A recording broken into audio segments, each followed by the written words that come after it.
Hello, everyone. Welcome to Cisco's Inside Product Podcast. Today, I have with me Guru Shenoy. Guru is our product leader for Hyperscalers, NeoClouds, Sovereign Clouds, service providers. It's a big job, my friend. Welcome. Thank you, Jeetu. Yeah, pleasure to be here. Yeah, and so we're going to talk a lot about what's happening in the industry with AI, with data center build-outs in these four kind of customer constituencies that you have, specifically in data center networking. Mm-hmm. And so walk us through what's happening, set the stage for us. Why is it important for what's happening specifically in service providers right now? Because that's actually a huge area of growth in addition to hyperscalers. And so what's happening over there, and why do you think it's seen a resurgence? Yeah. Look, we are undergoing a massive transformation, as we know, with AI. And it's having major implications on traffic. And if you look at where the last 3 years or so have been, a lot of the energy around AI was around training, mainly the hyperscalers building big data center networks. Right. Now what we are starting to see... Which we were involved in. We've been heavily involved in that, helping those build outs and investing in technology and so forth.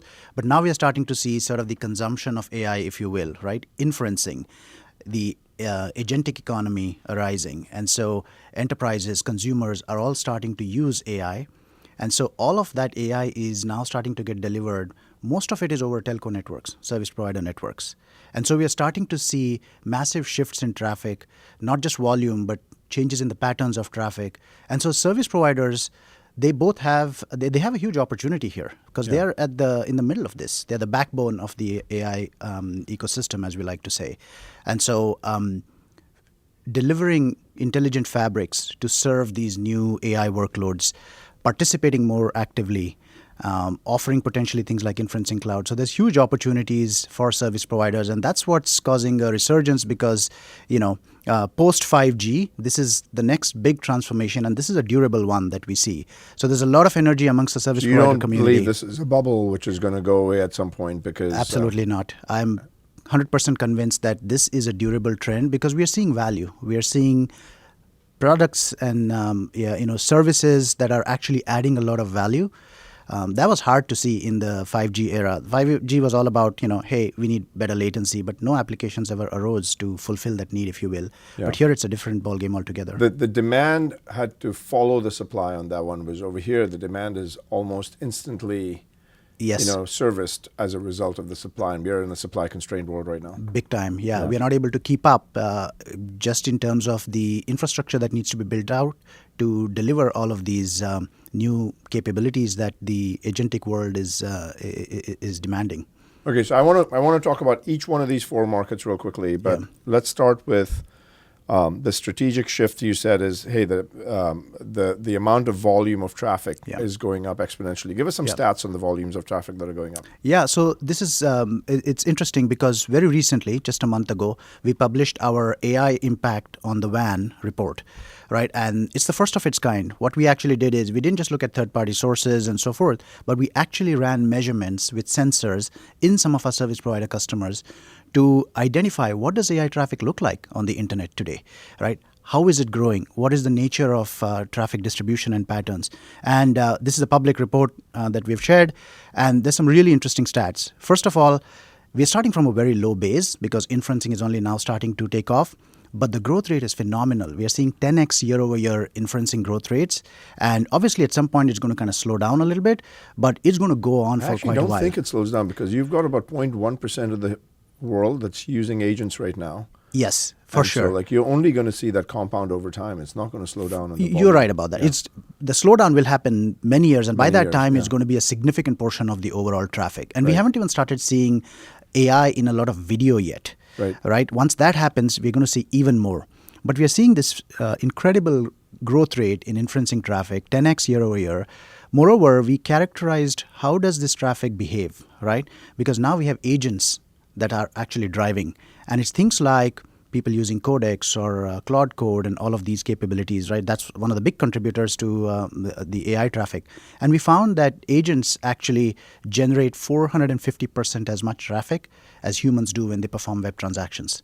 And that's simply because they can do things so fast. They need a lot more context to reason and so forth. So we see this clear sign. Moreover, there's some interesting characteristics about the traffic distribution itself. There's a lot more upload that happens with AI traffic instead of just because pure your download. markdown files, your skills file, your memory file have to keep getting uploaded. Exactly. You need to Yeah. send it to your inferencing model, Right. and then that needs to be processed as context, and Right. then it needs to respond to it. Right. And then imagine, as we start looking ahead, we are already starting to see signs of physical AI Right. with a lot more robots and 3D spatial sensing and so forth. That's going to introduce a lot more video in the mix. Yeah. So you'll have a lot more video upload as well to your closest inferencing location. A lot of it will happen on-prem, but some of it will go over a service provider's metro network into a local regional inferencing cloud and so forth. So upload is a lot more. Traffic tends to be a lot more distributed as well, in the sense that these agents, and imagine a world where you have millions, if not billions of agents, every enterprise application agentic enabled, every consumer application agentic enabled. All of these are talking to inferencing cloud endpoints. They don't just talk to one cloud location to download data as It's we might very do today. chatty. It goes across multiple Very different chatty. areas. Yeah. So the net effect of all of this is that the network over which all of this is serviced, a service provider's network, needs to adapt significantly to handle that traffic load, to handle the multi-directionality of traffic. A lot of it will be latency sensitive. We don't think latency is going to be the only factor like everybody thought in the 5G age, but Basically, latency, performance, and power would be the three, right? those are going to be the three primary ones, Yeah. absolutely. So, Guru, one other question that comes up a lot is, especially in data center build-outs, is around energy efficiency. Because if you think about it, we just don't have enough power, compute, and network bandwidth in the world to satiate the needs of AI, and that's been a pretty commonly known fact at this point. Yep. We're doing a lot Yeah. on making sure that these infrastructure elements are built in a sustainable way and that we actually have very, very high efficiency on power consumption. Talk to us a little bit about that. What's happening? What are you doing? And give us some stats. Yeah. So power has been probably the number one constraint when we talk about data center build-outs, right? Now we're starting to see some others, but power continues to be one of the key ones. And so the desire to build extremely power-efficient network infrastructure and compute infrastructure has been a very high priority for data center builders. So what we have done from our side is it begins from the silicon itself, right? Building extremely power-efficient silicon, and this is what we pride ourselves upon when we build Silicon One, making sure that the silicon itself is super power-efficient, but then also all of the software that goes on top of the silicon and the systems, the nature of systems we build. Because we are now building extremely high-capacity silicon, we have the ability to deliver in small fixed form factor boxes, 1, 2, 3 RU, that would earlier take big modular chassis to do, right? 50 terabits of routing and more. That's a huge difference because a chassis with all the fabric cards and line cards and everything, The size matters on power consumption. big time. And it's 8, 9, 10 kilowatts for the chassis, and we can deliver that in less than a couple kilowatts when we talk about fixed systems. So there's a lot of innovation there, but that's not where it stops. That's actually only the start, because we have optics and optical that is being integrated more and more. Yep. One of the big things that we've been pushing for a couple of years, and now the entire industry has really started embracing it, is something we call routed optical networking. And that is this idea that you bring together IP and optical layers together. So we have coherent pluggables sitting in the routers, and that means you're eliminating an entire layer of And hardware. coherent pluggables are the ones that go data center That's interconnect. correct. And so you have these, rather than having the big transponders, you can just actually Exactly. have a bunch of pluggables within your... We can drive distances of hundreds and thousands of kilometers Right. just with these little pluggables that sit inside the router. And so, it's 120 kilowatts in a transponder card versus 23 kilowatts is sitting in the router. Huge power savings when you put these coherent transponders in. So that architecture, and then more and more optical integration into our systems, is something that we are really focused on.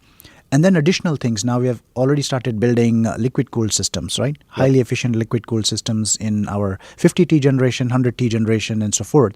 So there's been a huge amount of investment in just the core technology needed to support infrastructure build-out. Yeah. And then for the likes of NeoClouds, sovereign cloud builders who also buy software from us, right? The software that's integrated on those systems, we have capabilities in our software as well for intelligent power optimization, fan control, all kinds of things designed to make sure that we keep the power profile, the real-time consumption of power as low as possible. Right. So, yeah, this is just scratching the surface. There's a lot we're doing here. And then this, I'm assuming that because the advanced packaging of the chips, where we also make our own SerDes and high-speed IP, that actually really helps with power efficiency as well. Absolutely. So if you look at what goes inside a chip, you have the packet processors, you have the I/O, you have the SerDes, you have the buffers. So because we control the entire technology stack there, the packaging and the design, we can bake in power optimization and sustainability as a core characteristics of those designs. That's great. Yeah. And then there's a whole discussion around how can service providers be more effective participants in intelligent token delivery, not just over-the-top token delivery, right? Yep. So there's a lot of opportunities to rethink how network infrastructure behaves. The way I try to talk to, way I think about the business that service providers are in, because a lot of times service providers will ask, hey, what do you think we should be doing? Yeah.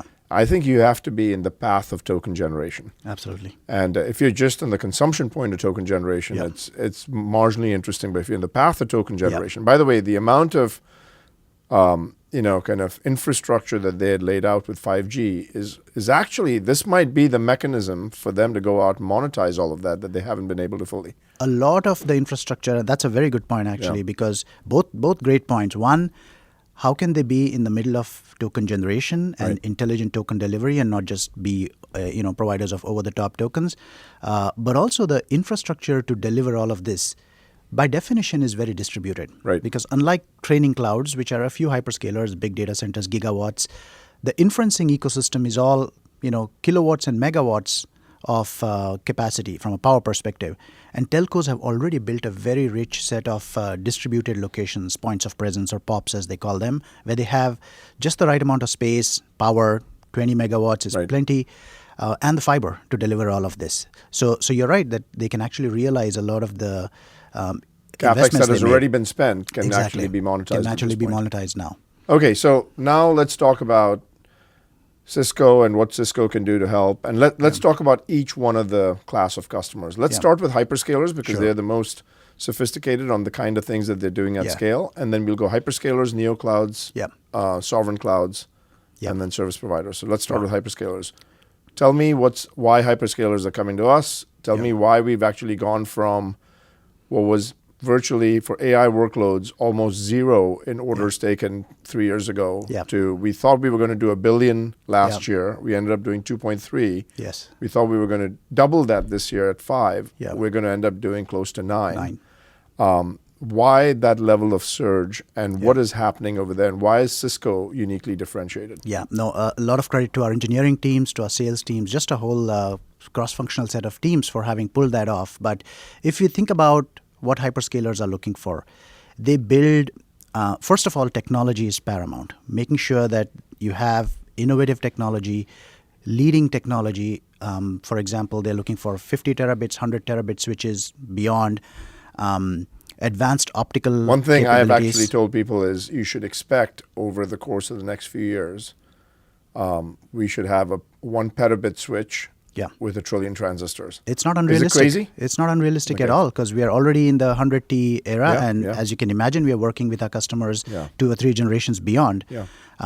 So having the right ingredients for delivering technology, silicon, optics, liquid cooling, various kinds of optical packaging, right? NPO, CPO, XPO, all of these. We have all of those assets. We have our own in-house silicon with Cisco Silicon One, which has been a phenomenal investment, and it's really paying off now. Started that a decade ago, and it seems like a genius move now. But I take no credit for it. But I think it was, you have to thank all the people that made that happen.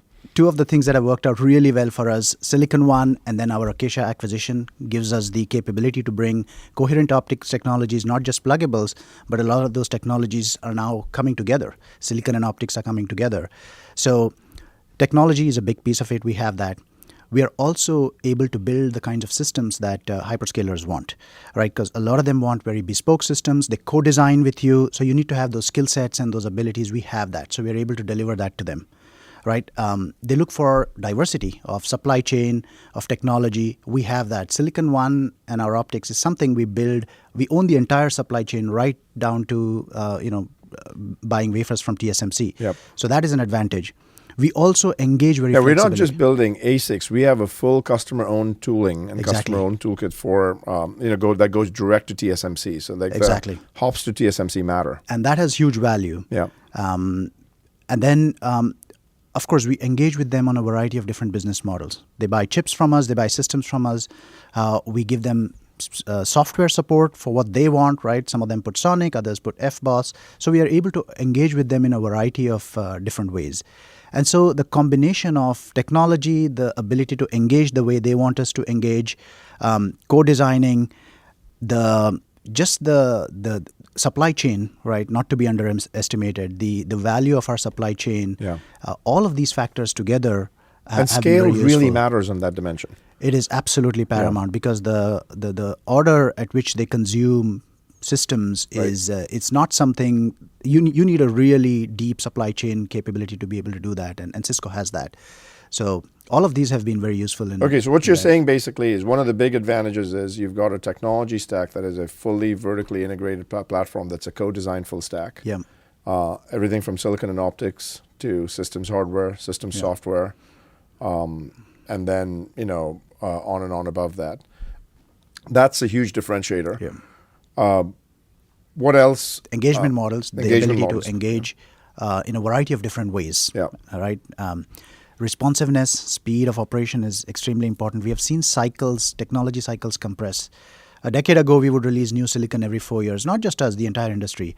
Now we are releasing new silicon every 18 months, right? And compressing even more. So hyperscalers need that kind of velocity.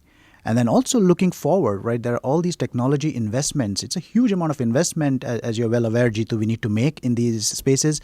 And Cisco's willing to make that investment, going 3, 4, 5 and further, right? So all of these are critical. So, okay, so that's how you start with the hyperscalers. Clearly there's momentum over there.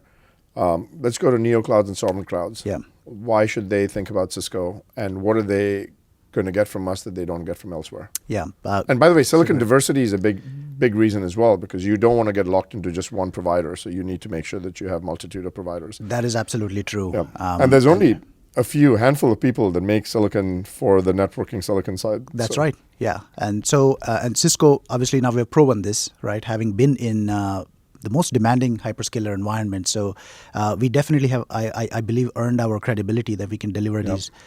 NeoClouds, slightly different, right? NeoClouds look a lot of the time, some of them, the biggest ones, are looking for the same kinds of things that hyperscalers are. Yep. So we can meet them the same way. Right.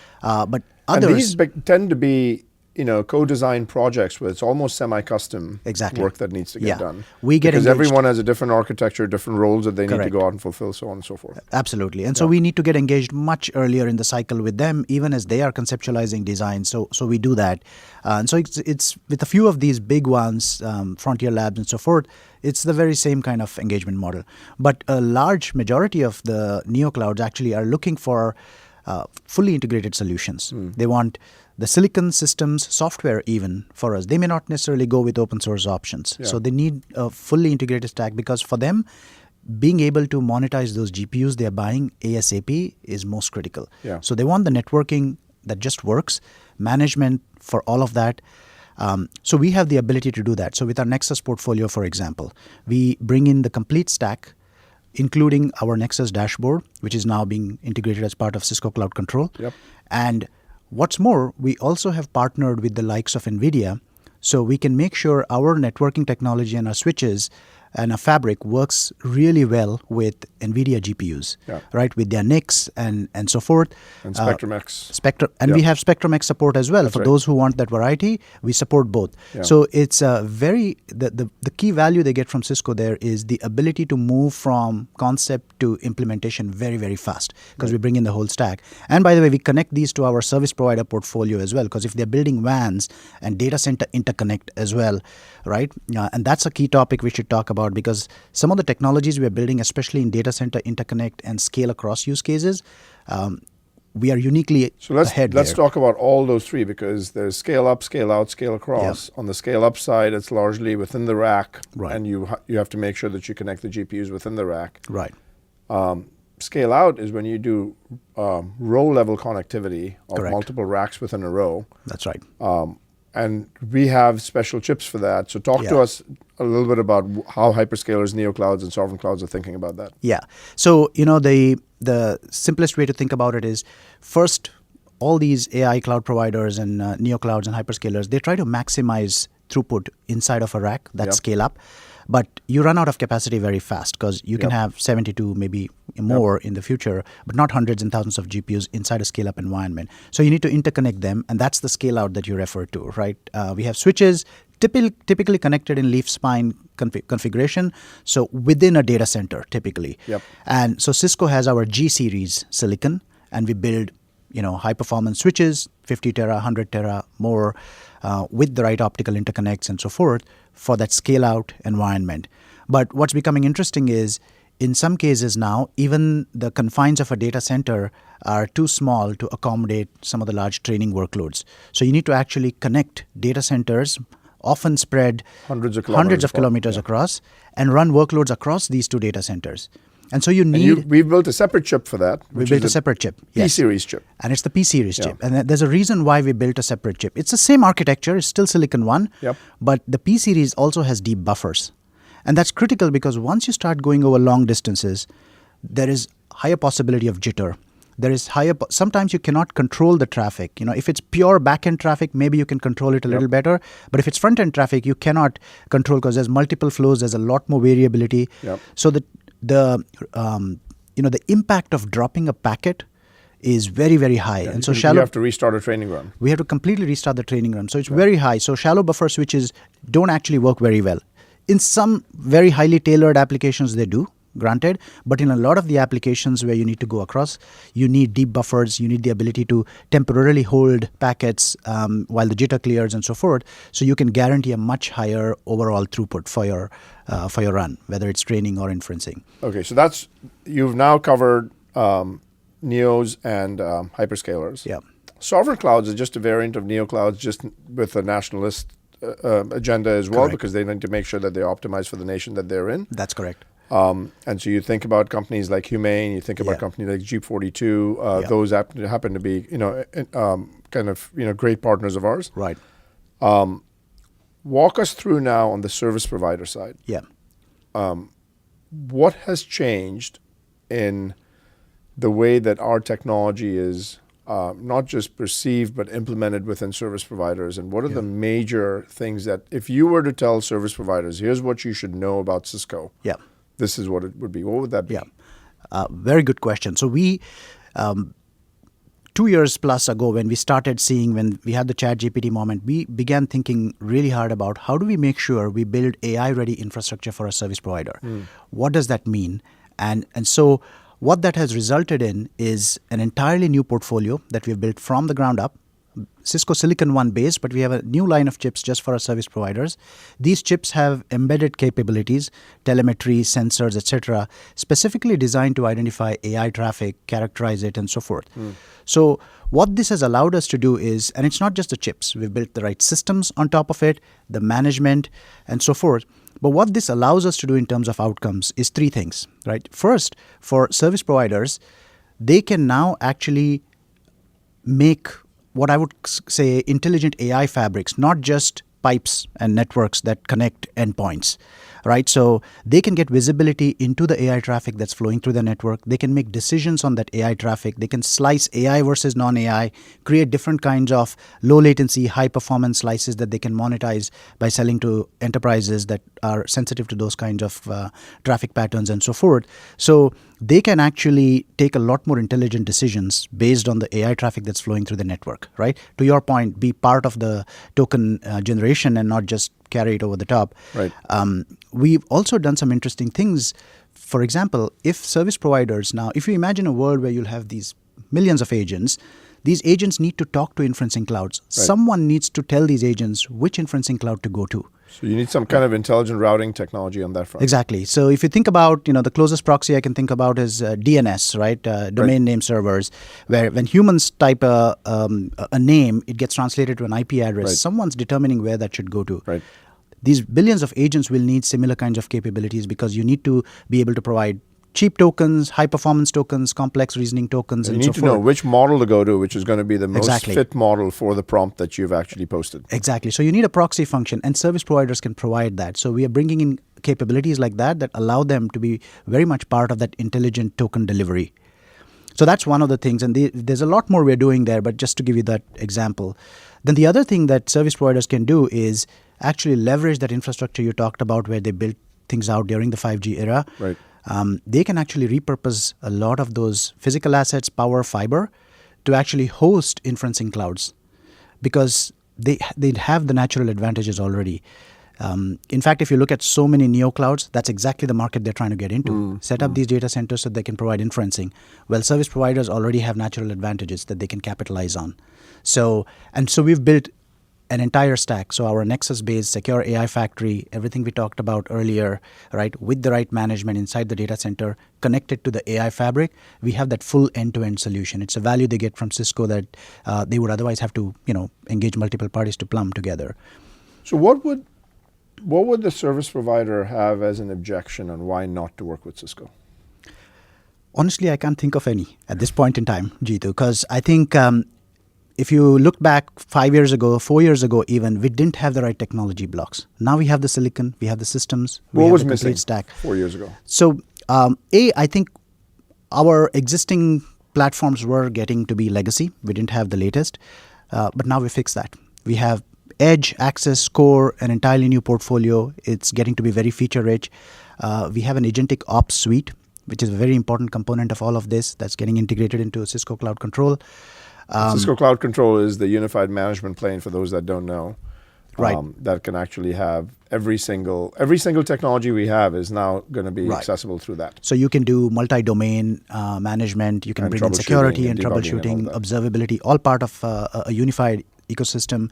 So we have that, right? And then the other thing we have done is we've actually brought, and you like to talk about this, the platform effect, right? So we've brought all of these capabilities together across our different pieces of the Cisco portfolio, integrated security into our infrastructure, right? Security has become a huge thing. Being able to react very fast to vulnerabilities. There's a functionality called Live Protect that we've been talking about, which allows you to apply compensating controls really quickly and improve the security posture dramatically.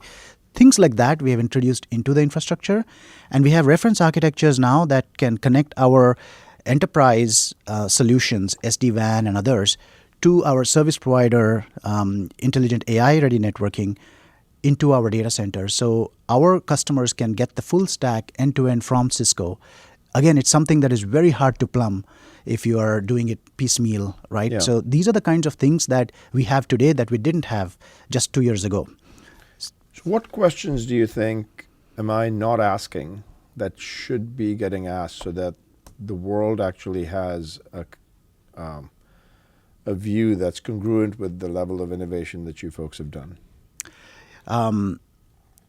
We went through a lot, but I think the one thing that I see with the service provider community in particular is I think they are underestimating how much opportunity they have. Yeah. And so just the education of what Cisco brings to the table, all of these things we talked about, a full portfolio for the AI economy, helping them be a big part of the token economy, that is what I think our service provider customers are perhaps not asking enough. Some of the big ones are now, and we are partnering very closely with them, but a lot of them are only now becoming aware of what they can do and how they can be a big part of the AI ecosystem. I would say there's probably another area that we're going to need to have many, many more conversations. There's a lot of conversations that have started, but we are living in a post-Mythos world.